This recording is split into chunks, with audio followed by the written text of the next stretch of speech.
welcome to the Living in Salida podcast, a podcast that offers insights into the charm and reality of living, working, and playing in the small mountain town of Salida, Colorado. I'm your host, McCarthy, a realtor that specializes in buying and selling in the Salida, Colorado area. In addition to helping people buy and sell property here, I love connecting with the wonderful people of our community, learning about their experiences in our town, and sharing these little slices of life in Salida with you. Today we're going to be talking about a hot topic here in Salida and the Chaffee County area in general, which is housing. Chaffee County is a desirable mountain area with limited inventory and home prices that have been rising over the years, causing a challenge for many to afford homes here. And one organization working to help with this challenge is the Chaffee Housing Authority, which is a multi-jurisdictional housing authority working across Chaffee County to ensure we are a thriving community with housing for all. And today we're going to be talking to Marjo Curgus, the Interim Director for Chaffee Housing Authority, or CHA. Thank you for being here today. Thank you for having me. I love this whole concept of sort of connecting place and people and homes. It's great. Good. Well, yeah, no, thank you for being here because, there's a lot of facets to Salida in general, and we live in a wonderful place, and a lot of people want to come here and learn about being here, and part of that is that housing here has become more of a challenge, and Location. Yeah, exactly. As the real estate phrase goes. Totally. Yeah. So I want to, just name that and address it and talk about, what can we. It's a complex topic. So complex. But first, before we get into the complexity of it all, I want to first ask you. So we'll start light, and then we'll get a little bit more into. So, who are you, and what drew you to this lovely area? Yeah. And then we'll talk more about this more in-depth topic. I like to say that I chose to move from the bottom of the Sangre de Cristos to the top of the Sangre de Cristos. Okay. I came from Santa Fe, New Mexico, which is also a beautiful place, same elevation, same ecosystem, and sits at the bottom of the Sangres. Okay.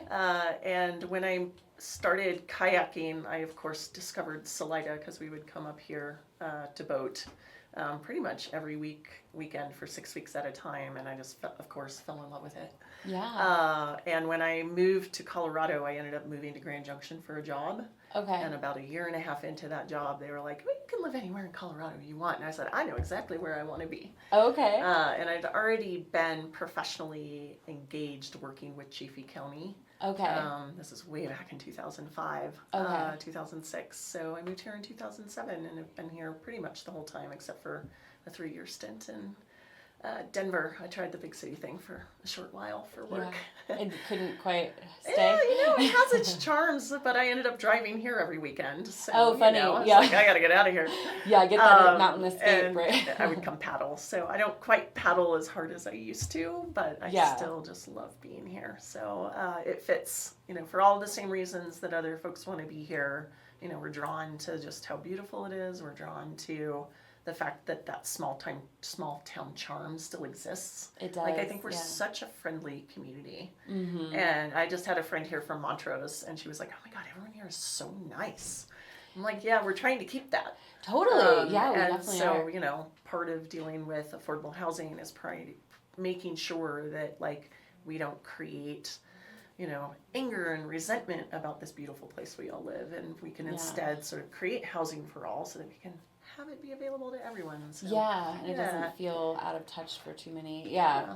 But I was lucky. I was one of the few that moved here in 2007. I'm a planner, so I was working for a nonprofit, and I could work from anywhere. And at the time, that was unheard of. I was a very early, I've spent my whole career working alone, and I'm during the pandemic, everyone's like, oh my God, working alone is so hard. I'm like, welcome to my professional lifestyle. Yeah, you've been doing it for so long. Yeah. So, it allowed me to be here, and now it's allowing other people to be here.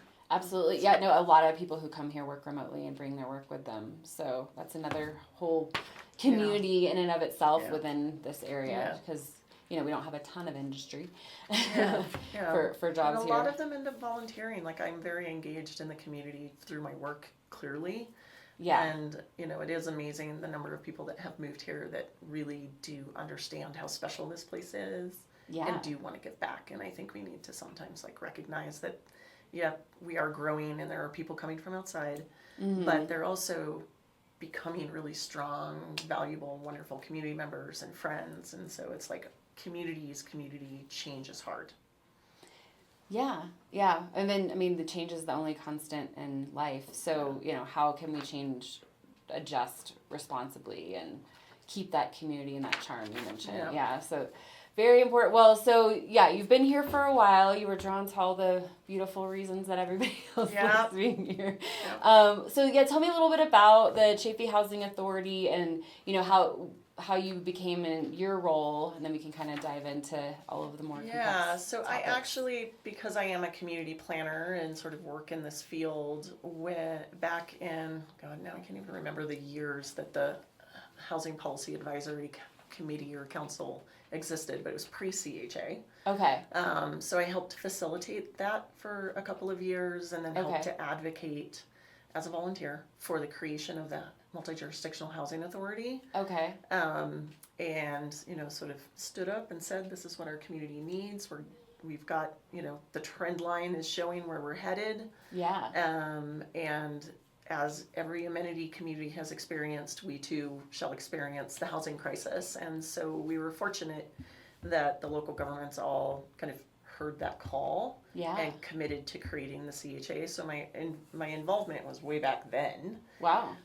And then when the interim position became available between, the executive director leaving and needing to go through a hiring process through what was at the time a very complicated transition because it had to go through this ballot measure to de-Bruce. We don't have to get into de-Brucing. Thank you, voters.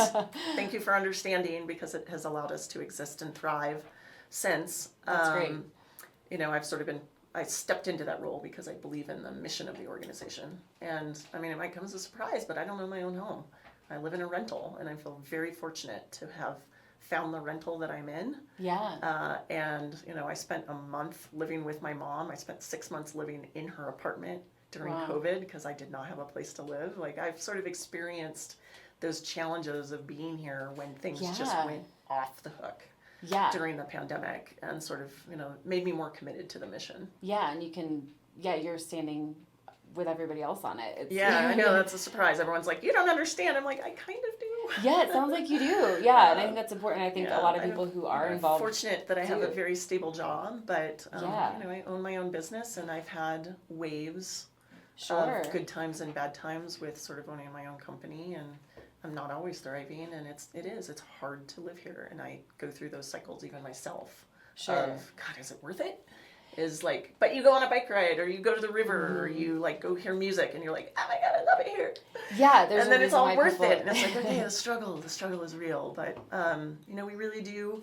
For the CHA, I think the way we sort of approach the housing for all is that we work with a number of different groups of populations, and there's a lot of confusion, like, what is affordable and affordable for who? Exactly. There is no single definition for who it is affordable for, so we really like to think more about the people that we're serving and how we can provide services to them. And sometimes those services are human services, and sometimes those services are like more brick and mortar. But we look across sort of that housing spectrum of, there are people who are homeless that want to transition into stable housing. So that's a population we serve. And we have some programs for that. The next is we have some it would be under HUD, they describe it as extremely low income. And we could tie them to AMIs, but we won't. But that, we see a lot of seniors. We see a lot of people that have lived here for a very long time that have been living in RVs or campers, and they're getting to that age where that lifestyle is no longer really supporting them.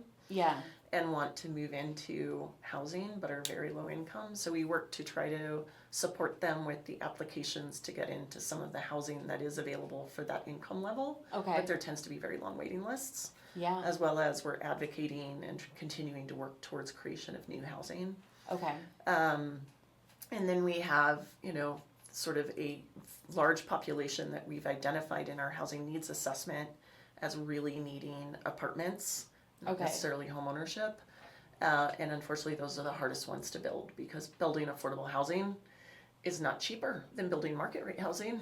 No. It Building costs the costs same are the amount, same, yeah. and you carry the same loans, and you have to make the same loan payments. And so we're really challenged in Chaffee County without additional resources to create additional subsidies on those units. And so that is something we're continuing to work on.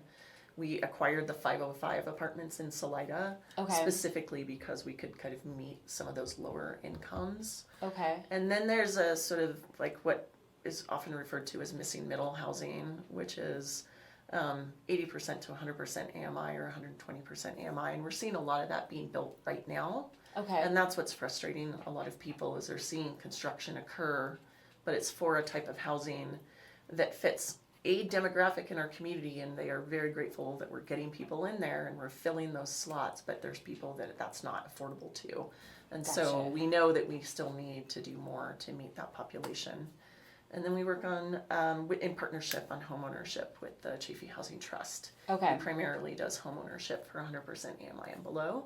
So we partner with them a lot, and our goal is to hopefully someday move renters up through the different apartment levels into homeownership where they can build equity, and that really does kind of create that long-term big picture for us. But we've still got a lot of work to do, but for where we are at this point in time, 4 years in, we're finally starting to see units get built through City of Salida Inclusionary Housing, through private projects up in BV, through private projects down here in Salida, and we're leveraging.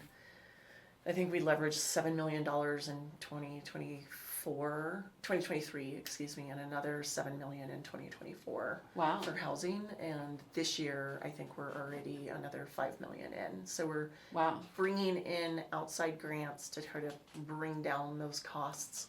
But there's just a gap. Mountain communities have a very hard time building for less than 80% AMI.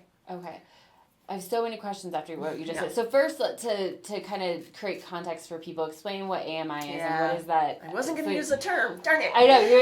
You're so close. But it's okay, because it is part of, you read your website, you talk about it in there. So kind of just to educate people, because I think people, we kind of talked about kind of translating it into income levels, right? Yeah. But explain what that means just briefly, and so people can understand an income federally, level. We all housing organizations, local governments that serve populations tend to use AMI. It means area median income. Okay. So at 100% area median income, 50% of the population is earning more, and 50% of the population is earning less. Okay. So it's a standardized point.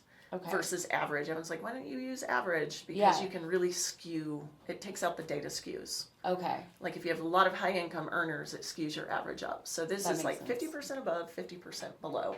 Gotcha. And so we use that as a measure up and down the housing price range. 30% to 60% very low income, 60% to 80% low income, 80% to 100% kind of middle, and then 100 to 140 moderate. Okay. And so we use that AMI as a measure of where someone's income is to qualify them for a unit that most often has a affordability covenant on it. Okay.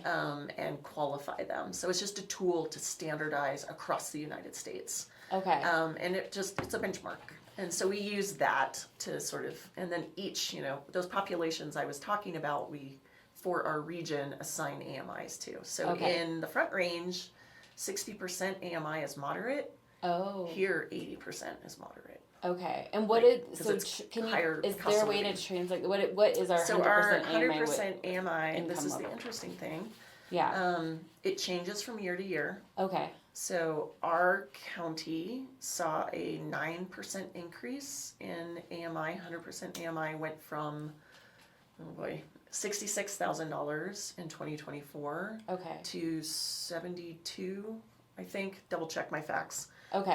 Because I'm not remembering off the top of my head. But maybe low 70s. But we saw a 9% increase, and there's a lot of reasons for that. Some was responding to inflationary prices. So as prices were going up, people got raises. Mm-hmm. So we're seeing that reflected in our wages. Okay. It doesn't really mean you got a huge wage increase because the cost of living went up. Yeah. But it does increase now the cost of living because rents can be tied to those specific I see. Okay. prices. Okay, so somebody that's making, so basically 100% AMI in is Salida or all of Chaffee County? This is Chaffee County. Chaffee County, okay. Which, for those of you who aren't familiar with the area, where Salida is Buena Vista and Salida area. Those are the major towns in the county. So around the 72-ish is annual income would be 100% AMI. 77. I did write it down. Okay. Oh, you got some notes there. That's good. Okay. So just so everybody can reference, because I think the reason why I wanted to talk about this is I think there's a lot of frustration around affordability, and then so if you can put kind of, okay, well, I make this much. Yeah. What's affordable? What can I even get here? Is it even a possibility for me to like renting is also not cheap. But buying a home obviously is you're building equity. It's a good way to build wealth for you and your family in the future. But Absolutely. how do you get in there? So it sounds like talk a little about some of those home ownership programs. Yeah. If people are interested in home ownership and they know they don't qualify for market rate, so you probably know the median price right now for a home. Yeah, I mean it fluctuates month to month, but we're sitting in the sevens. I usually tell people between $650 and $700, but as this time of year, so we're recording this, as we're getting into the summer, so it went up to a little above $700 median price point for this area. Yeah. The staggering statistic is for the incomes earned in Chaffee County, 90% of our population would not qualify on income alone. They need to bring other assets. They need to have turned a house over. They need to be double income family, all of these things. So we are fortunate in that both the city of Salida and town of Buena Vista are working to require developers to create homeownership opportunities. Okay. And those are being fulfilled in a number of ways. In city of Salida, it's through the inclusionary housing program. We actually do the income qualification for individuals. Okay. So if people are interested, they can reach out to us on our buyers list on our website. Oh, okay. It's chaffeehousingauthority.org, and we have a buyers page, and you'd be interested in buying. There are units in the pipeline. I just directly came from a meeting talking about what might come up first. We've sold 3 units out of the inclusionary housing program, and those were for sale units for 100% to 120% AMI. So like one of the units sold at $350. Okay. Or 2 of those. That's very not affordable. See it's like 50% of the cost of a house on the market. Yeah. And then there are units that are in the pipeline, and we will be making announcements about those. And they probably won't come online until late 2025 at the earliest. Okay. But do get in touch with us, because we do send out announcements when we know what's going to happen. The other thing we do is we work with the Chaffee Housing Trust. The difference being is Chaffee Housing Trust is a land trust model nonprofit. Yeah. And they do homeownership only for 100% AMI and below. Okay. The majority of their homeowners are around 70%, 77% AMI. Okay. So even under that median level. Yeah. And they work with buyers. They provide down payment assistance. They help you get qualified. They help you on your credit repair to get you ready for that homeownership opportunity.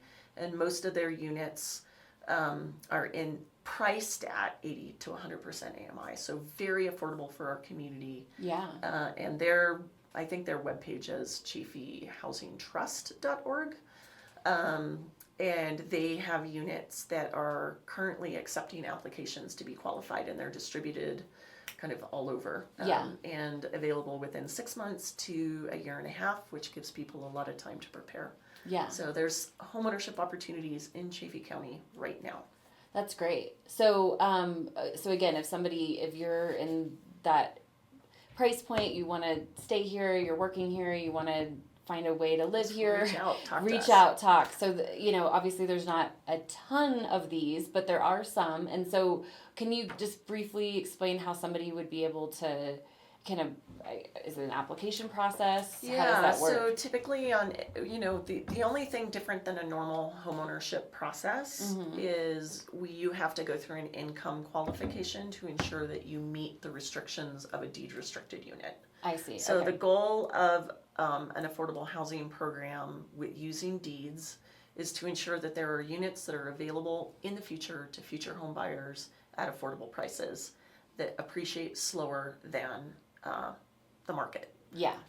Because clearly we've seen a 50% increase in Chaffee County over, less than a decade. Yeah. And we cap appreciation at 2% per year. So you're still appreciating, but not at the same. So this is really just to let people understand the deed restriction means you can't flip it later and make this gigantic profit because you bought it below market. Yeah. And then sell it for $7. Exactly. Yeah, because that's defeating the entire However, purpose. we do believe in equity as well. That's great to know. Yeah.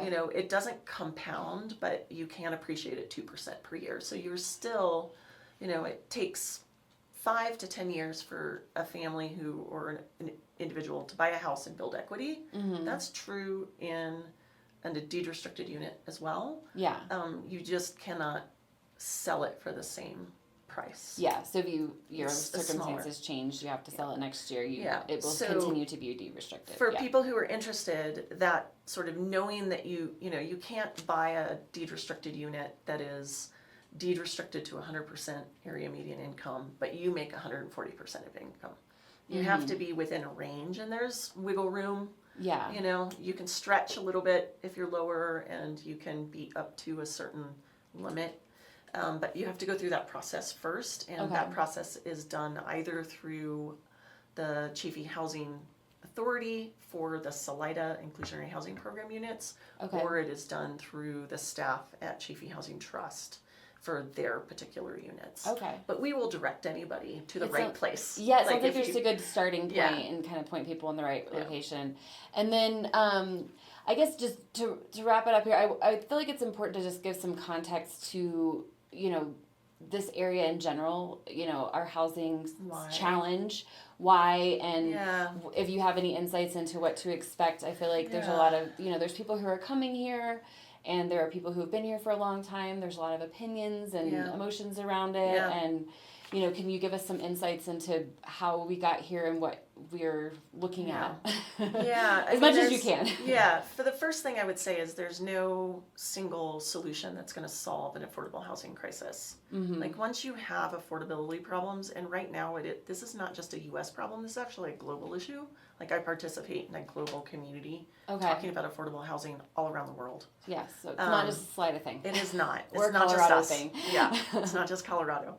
I think the next thing is there's no one cause. It's a structural issue. Okay. We live in a society that both values real estate being an investment. Mm-hmm. At the same time, we want that investment to be affordable. Yeah. And those are sometimes in competition, particularly in places where you have amenities like we do. Yeah. But it is not, it's not greedy developers. It's not just, local land costs. It's not just local labor costs. It's not just our land use regulations. It's not, just the banks. There are many interrelated factors. It's all of those things. And one of the things we're seeing that is the biggest issue right now is actually interest rates. Because we have units that are affordable for the incomes that are here, but to qualify for a loan, the interest rates are just, they're just a little, it's the last gap. Okay. So it is a structural issue that requires everybody understanding that to solve it, we need to work together. Okay. And Chaffee Housing Authority can't solve it alone, Chaffee Housing Trust can't solve it alone, local government can't solve it alone, private market can't solve it alone. And there are a number of ways that if we continue to work in partnership, we continue to say, we believe that this community, we want diversity of people that live here, we want a diversity of incomes, we want people who've grown up here to stay here, we want people who are moving here to be welcome here. Yeah. And this is the type of community we want, and in order to do that, we have to provide affordable housing, and we need to look at all of the tools. Yeah. And we've got some of the tools in place. There is more that we can do, and we will continue to make advancements towards those. But as a community, we need to solve it together. And, the emotional part of it, like I said, like I've experienced it, my family experienced it as I was growing up. Mm-hmm. We were housing insecure. Like it is a very personal issue, and it's people's, stability is on the line. Yeah. And so we need to pay attention to like our most vulnerable first, and work our way through the problems as we go. And I think that's sort of, we're fortunate to have local government partners that are committed and want to find solutions and are working through things. We have organizations that are building capacity. The problem is outpacing our capacity, and we're trying to close that gap and chasing it down. But yeah, I mean, we just have to keep talking about it and being open and humble, because it is such a complex challenge. Yeah. And be open to learning about the solutions that are out there, because I've been doing this since I was 24 years old. My first job was in a housing authority and working on affordability in Santa Fe. Wow. Santa Fe was a model for affordable housing.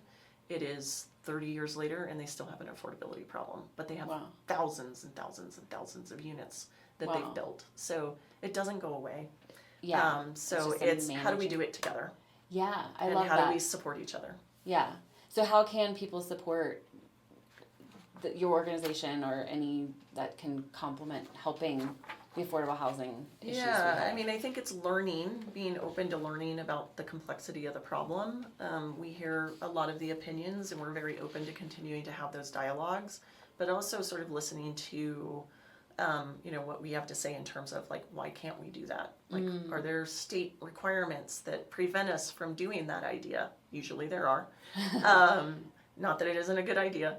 So I think some of it is learning. I think continuing to, when there are housing projects that are being built, we need people to stand up in support of those. Okay. In Chaffee County, over the past 10 years, we've had several affordable housing projects voted down by the voters. Projects, I'm not going to talk about the ballot measure, but projects. Yeah. And so standing up for when those are being built, because typically they're being built at higher densities, to stand up in support of those and say, those are things we need in order to ensure we have places for our workforce, for our kids, for our elderly, so they have somewhere to live. So we need to stand up for each other. Yeah. And I think, continuing to bring the challenges, like, we learn from all the stories of individuals that are struggling. So, like, if you're having a struggle, don't hesitate to share it with us, because it helps us understand what we might not be seeing.